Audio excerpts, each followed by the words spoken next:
லெமனில் வந்து அந்த சத்து இருக்குது, இந்த சத்து இருக்குது, விட்டமின் சி இருக்குது. அண்ட் அதுக்கப்புறமா வந்து பார்த்தோம் அப்படின்னா நோய் எதிர்க்கிற சக்தி இருக்குது.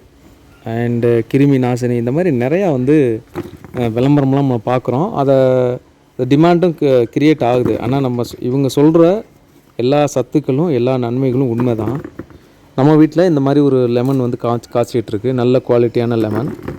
இதே நம்ம கடைகள்லையோ இதுலேயோ கொண்டு போய் கொடுத்தோம் அப்படின்னா ஒரு லெமனை ₹2 மேலே வாங்க மாட்டேங்கிறாங்க. சைஸ்லாம் நல்லா இருக்குது, நல்லா தேர்ந்தெடுக்கப்பட்ட லெமன் தான் எல்லாமே. ₹2 மேலே வாங்க மாட்டேங்கிறாங்க. அதனால இதை தண்ணி இறைச்சி இதை காப்பாற்றி இந்த மாதிரிலாம் அக்ரிகல்ச்சர் பண்ணோம் அப்படின்னா, கல்டிவேஷன் பண்ணோன்னா எனக்கு தெரிஞ்சு இது ஒரு லாஸ் தான். ஸோ எப்பயுமே வந்து விவசாயிகளுக்கு மட்டும் எந்த ஒரு விஷயத்தை பண்ணாலுமே லாபம் அப்படிங்கிறது பெரிய அளவில் இல்லை அப்படின்றதான் உண்மை.